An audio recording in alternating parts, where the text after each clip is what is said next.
जो किताब हमें समझ में ना आए उसको 3-4 बार अवश्य पढ़ें तो किताब हमारी समझ में आ जाती है। उसी तरह शिव की भक्ति है।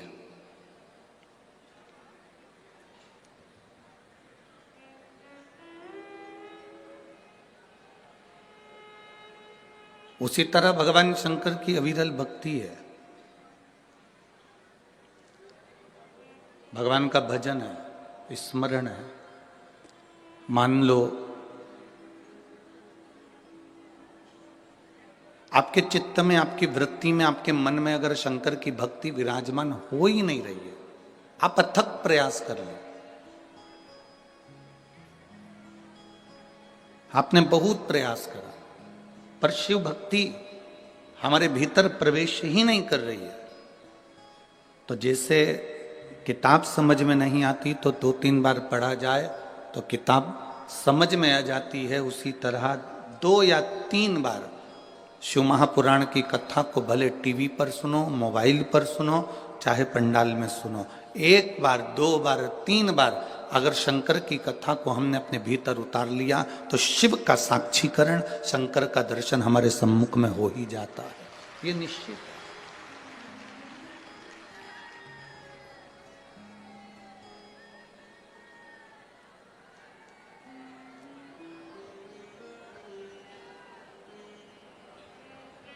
एलईडी नहीं चल रही है कि आवाज नहीं आ रही है? आवाज नहीं जा रही है।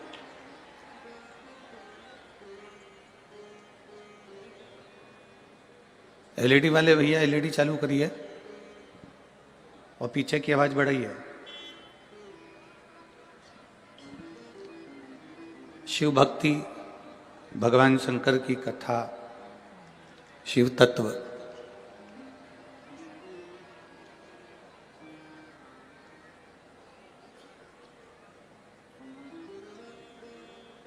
भगवान शिव की कथा, ये भगवान को प्राप्त करने का एक साधन है। भगवान की अविरल भक्ति को प्राप्त करने का एक साधन है। एक बड़ा सुंदर संवाद शिव महापुराण की कथा में आता है, आप लोग पहले भी श्रवण किए हैं।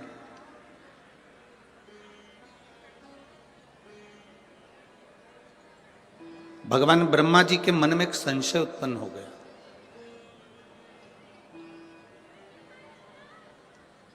और ब्रह्मा जी के मन में जो संशय उत्पन्न हुआ, ब्रह्मा जी के मन में जो संशय आया, वो संशय ब्रह्मा जी ने भगवान विष्णु से कहा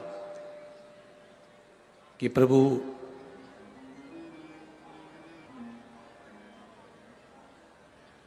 मुझे मेरे पिता का नाम मालूम है। ब्रह्मा जी कहते हैं कि मैं भगवान विष्णु की नाभि से प्रकट हुआ हूं, इसलिए मुझे मालूम है कि मेरे पिता भगवान विष्णु हैं।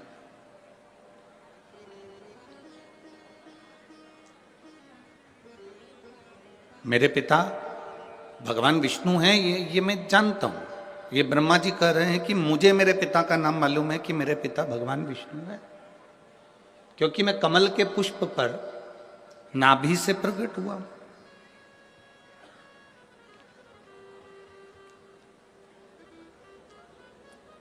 पर एक बात मेरे हृदय में समाती नहीं है कि मेरे पिता भगवान विष्णु हैं, पर भगवान विष्णु के पिता कौन है?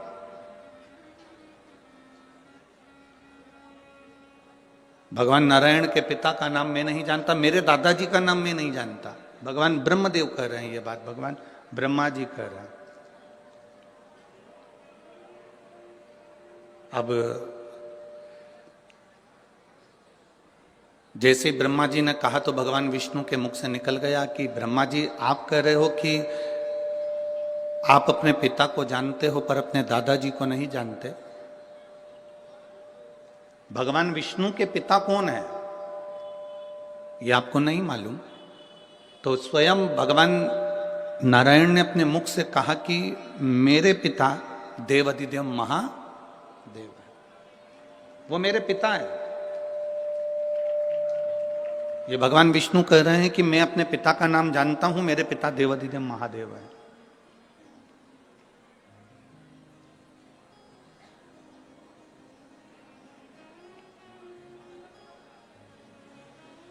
कहा, मैं आपके पिताजी का दर्शन इसी क्षण करना चाहता हूं और उनसे पूछना चाहता हूं, क्या भगवान नारायण को आपने प्रकट किया?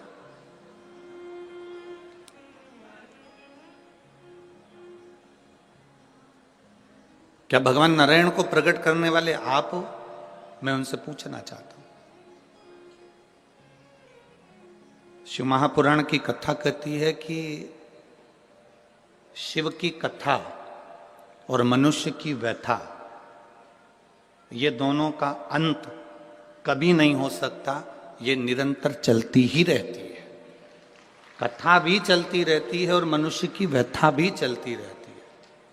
कथा भी चल रही है और व्यथा भी चल रही। मनुष्य की व्यथा, मनुष्य की समस्याएं, मानव जीवन में जो को छोड़ना ही है तो अभी छोड़ देना, परंतु वीडियो को बीच में छोड़कर दीपावली के इस समय पर मां लक्ष्मी का अपमान कभी मत करना। अगर आपने ये वीडियो को पूरा देख लिया तो धनवान बनने से आपको विधाता भी रोक नहीं पाएगा। स्वयं माता रानी चलकर आपके घर आएंगे और आपकी जो भी इच्छा है, मनोकामना है, वो पूरी कर देगी। इसलिए सच्चे हृदय से इस वीडियो को लाइक जरूर कर दीजिए और कमेंट बॉक्स में जय लक्ष्मी माता जरूर लिख दीजिए। देखिए, साल 2025 में धनतेरस किस दिन मनाया जाएगा।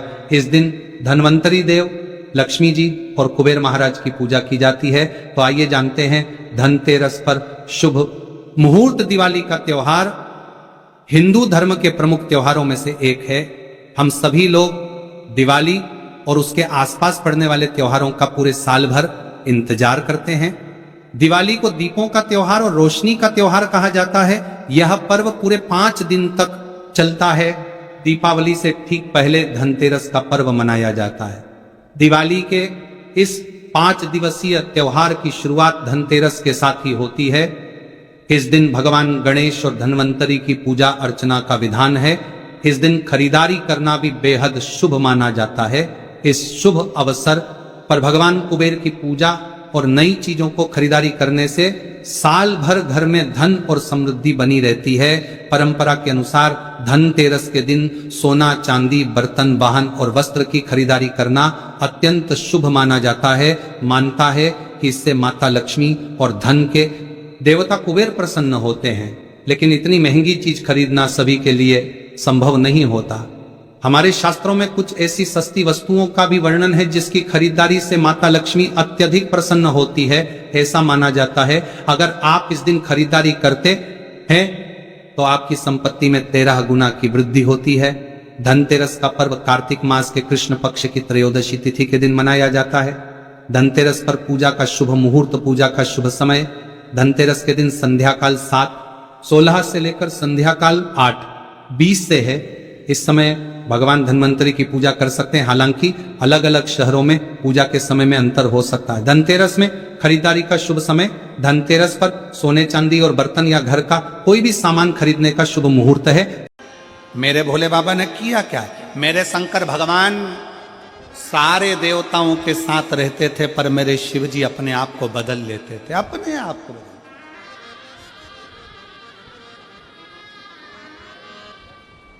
कितना बदला शंकर जी ने?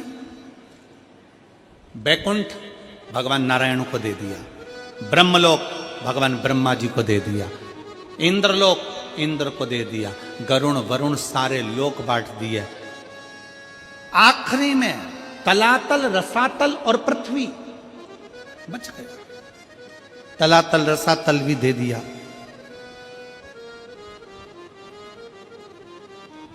फिर पूछा, इस पृथ्वी का भार, इस पृथ्वी का देव किसको बनाया जाए? शंकर भगवान को देने के लिए कोई लोक नहीं बचा था। ध्यान देना जरा कथा की ओर, आपका स्मरण रहे।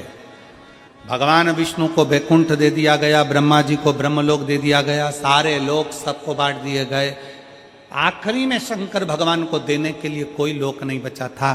तब शंकर भगवान से पूछा गया कि अब केवल एक लोक बचा है, वो मृत्यु लोक है, वो पृथ्वी है।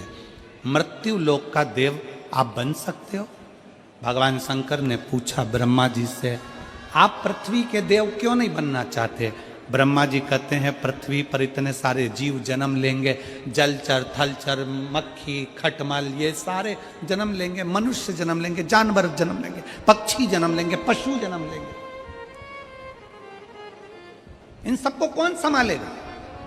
ब्रह्मा जी कहते हैं मैं नहीं। इनका दर्द कौन देखेगा? इनका दुख कौन देखेगा? कौन संभालेगा?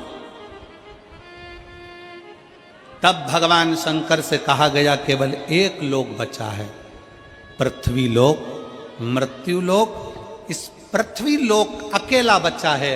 आप बताओ, आप क्या पृथ्वी लोक ले सकते हो?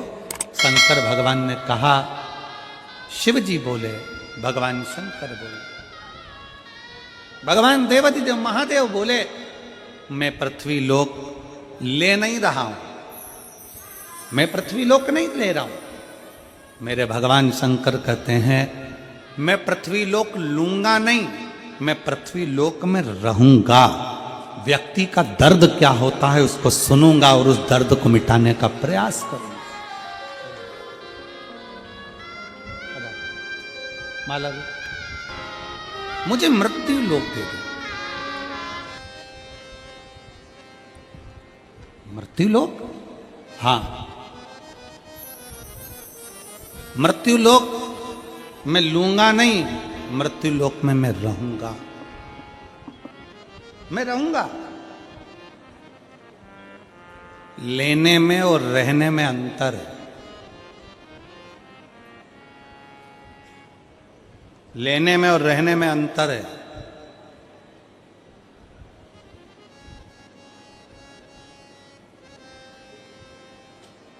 लेना क्या होता है? ए भैया कुर्सी दो ना जरा सा, मेरे को बैठना है। तुमने उससे ले ली, बैठे, छोड़ दी, कहां गई? किसने देखा? 2 बजे से 5 बजे तक कथा होती है। 5 बजे आप उठकर जब जाओगे, पीछे पलट के नहीं देखोगे कि तुम्हारी कुर्सी का हुआ क्या। पर कल सवेरे जब आओगे वापिस, तैयारी में लगे रहोगे, मैं तो कल यहां बैठी थी, ये तो मेरी जगह, ये कुर्सी तो मेरी है, ये तो मेरा स्थान था। क्यों जीजी? जब तेरा स्थान था तो रात को घर क्यों नहीं ले गई? ये तो मेरी जगह है, ये कुर्सी तो मेरी है। इसको कहते हैं लेना। और रहना किसको कहते हैं? रहना किसको कहते हैं? बिना टेंशन के। कमल देवांगन जी को देख लो, उनके परिवार को देख लो, यजमान होने के बाद भी अपनी जमीन पर बड़े आराम से अलमस्त जैसा भक्त बैठता है, वैसे बैठकर कथा कर तत्व सुन। इसको कहते हैं रहना। रहना देश में, विदेश में, गांव में, शहर में, गरीबी में, अमीरी में, जैसा भी रहो, शिव नाम जपते हुए अलमस्त रहो। इसको कहते रहना।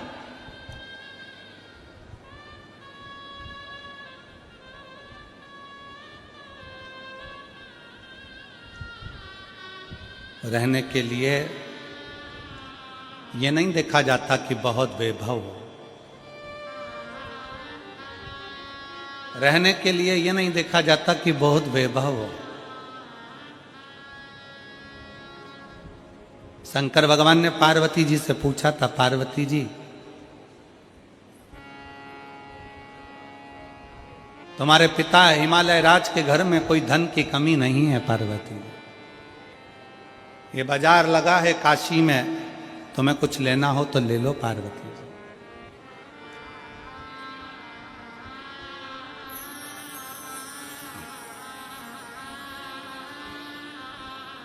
ये बाजार लगा है काशी में, पार्वती जी तुम्हें कुछ लेना हो तो ले लो।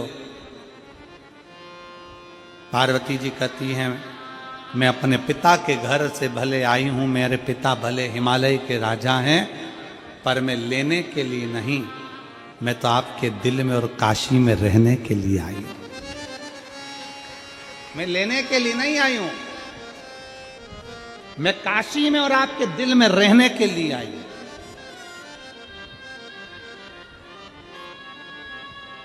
और जितने शिव भक्त यहाँ कथा को श्रवण कर रहे हैं उनसे निवेदन है, कभी जिंदगी में मौका मिल जाए, कुबेरेश्वर धाम की धरा पर अगर आप रुद्राक्ष लेने के लिए जा रहे हो तो इतना जरूर करना कि रुद्राक्ष लेने से पहले ये विचार कर कर जाना कि मुझे एक रात्रि कुबेरेश्वर धाम की जमीन पर सोना है, रहना है, मुझे वहां रहना है। लेना अलग विषय है पर रहना मूल विषय। कुबेरेश्वर धाम के आसपास में बहुत होटलें बन गई, अब शहर में भी सीहोर में बहुत होटलें बन गई, सारी व्यवस्था है, पर प्रयास करना कि कुबेरेश्वर बाबा की भूमि पर मैं रह सकूं, वहां रहूं, एक रात्रि 2 रात्रि वहां रहकर सेवा करूं, प्रसाद पाऊं, खिचड़ी प्रसाद ग्रहण, पूरे देश से लोग और अपने जीवन को सार्थक बनाएं और उस रुद्राक्ष महोत्सव का आनंद लेते हैं। 7 दिन रुककर कथा का लाभ लेना, कंकर शंकर की पूजन करना, वहीं पर पड़े रहकर बाबा की भक्ति को धारण करना और शिव जी से अपने दिल की बात कर धारण करो। पार्वती तुझे इस काशी में से कुछ लेना हो तो ले ले, पार्वती तुझे कुछ प्राप्त करना हो तो ले ले, ले ले पार्वती। पार्वती जी कहती हैं मैं लेने नहीं, रहने के लिए आई, मुझे रहना है।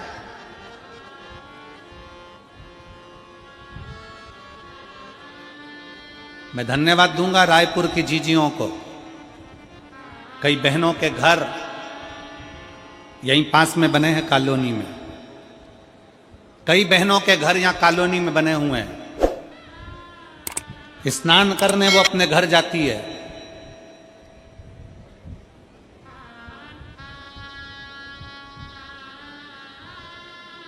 पर अपने घर में 7 दिन की शिव पुराण की कथा हो रही है, घर में सोती नहीं है, पंडाल के अंदर दरी बिछा कर सोती है। मैं धन्यवाद दूंगा ऐसी रायपुर की मेरी जीजियों को, मेरे जीजाओं को, जिनका नियम और होना चाहिए एक संस्कार आप अपनी सनातन धर्म को मजबूत करने के लिए दे रहे हो। कल का ही विषय है, कल एक हमारे कार्यकर्ता ने पूछा, एक बहन जी से, बुजुर्ग माता थी, उनसे कहा माँ आपका घर तो यहीं पास में है, आप बता रही थी कि ये बस मैदान निकलेगा और मेरा घर आ जाएगा, तो आप वहाँ क्यों नहीं रहती? कहा नहीं नहीं मैं कथा के पंडाल में रहती हूँ, कथा के पंडाल में। पूछा क्यों? तो वो बुजुर्ग माता कह रही थी कि मैं काशी में जाकर, सोमनाथ में जाकर, मल्लिकार्जुन में जाकर, रामेश्वरम में जाकर, भीमाशंकर में जाकर, त्र्यंबकेश्वर में जाकर, मैं कृष्णेश्वर में जाकर, मैं बैजनाथ में जाकर रात भर वहाँ एक रात्रि का विश्राम नहीं कर सकती। तो मैंने शिव महापुराण की कथा में, उमा संहिता में पढ़ा है कि अगर शिव पुराण की कथा के पंडाल में जाकर रात्रि विश्राम करा जाए तो 12 ज्योतिर्लिंग में विश्राम करने का फल प्राप्त हो जाता है।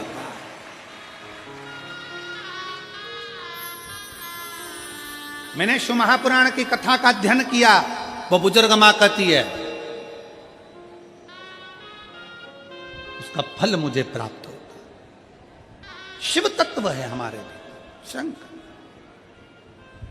आप ले मत रहो, कहां रहना है? आप शंकर के हृदय में, शिव के दिल में।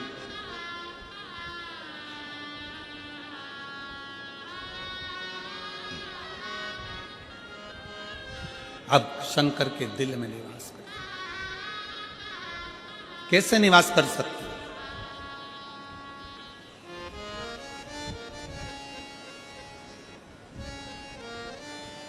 बहुत तकलीफ है, दुख की जिंदगी चल रही है, कोई परिवार में बेटे हैं, बहुएं हैं, बेटियां हैं, सब प्रयास कर रहे हैं। बेटे भी प्रयास कर रहे हैं, बहू भी प्रयास कर रही है, बेटी भी प्रयास कर रही है कि मुझे कोई अच्छा जॉब मिल जाए, मैं उन्नति की सीढ़ी पर चढ़ जाऊं, मैं बहुत आगे बढ़ जाऊं। और बेटा बेटी बहुएं अगर आगे नहीं बढ़ पा रही है तो शिव महापुराण की कथा कहती है कि एक कार्य करिएगा, एक बेलपत्र लीजिए और 7 चावल के दाने इस बेलपत्र के मध्य वाली पत्ती पर रख लीजिए। जो बेटा बेटी बहुत प्रयास कर रहे हों, बहुत कंपटीशन एग्जाम दे रहे हों, बहुत मेहनत कर रहे हों, और उसके बाद भी बहुओं का, बेटियों का, बेटों का अगर कहीं जॉब नहीं लग रहा और कहीं सिलेक्शन हो ही नहीं रहा और बहुत हार चुके हैं, तब एक बेलपत्र 7 चावल के दाने मध्य पत्ती पर 7 चावल के दाने, एक घिसे हुए चंदन की गोली, पीला चंदन को घिस कर उसकी एक गोली बनाए, एक गोली गोल कर शिवपिंडी जैसी, शिवलिंग जैसी गोली बनाकर उस चावल के दाने पर रख लो। एक स्थान पर रखकर घर के अंदर ही उसका पूजन कर लो। और पूजन करना है वही जो आप घर में सामग्री आपके रोली, चावल, मोली, हल्दी, उससे पूजन कर दिए से आरती कर ऐसी कैसी ही बेलपत्र अशोक सुंदरी वाली जगह पर, थोड़ा समझिएगा, अशोक सुंदरी वाली जगह मतलब जहां से पानी बह रहा है उस ओर इस डंडी को रखना, और ऐसी कैसी पत्ती अशोक सुंदरी वाली जगह पर रख दीजिए। ये किसी भी प्रदोष के दिन या किसी भी सोमवार की अष्टमी के दिन या किसी भी विशेष शिवरात्रि के दिन आप ये एक बार केवल करना है और अपने मन की कामना कर उसको रखकर बाबा को घी का 2 दिया लगाकर आ जाना है। मेरा भोलेनाथ आपका हाथ पकड़कर आपको कंपटीशन एग्जाम में विजय दिलाएगा। पर मेहनत करना नहीं छोड़ना, परिश्रम करना नहीं छोड़ना, संघर्ष करना मत छोड़ना। अपनी मेहनत को 4 गुना करना है, अपने परिश्रम को 4 गुना करना है, अपने कर्म की लगन को बढ़ाना है। जितने घंटे पढ़ाई करते थे उससे 2 घंटा और बढ़ाओ, जितनी मेहनत करते थे उससे 4 घंटा की मेहनत और बढ़ाओ। और साथ में 7 अक्षत, एक चंदन, पीले चंदन की एक शिवलिंग जैसी आकृति, छोटा सा शिवलिंग जैसा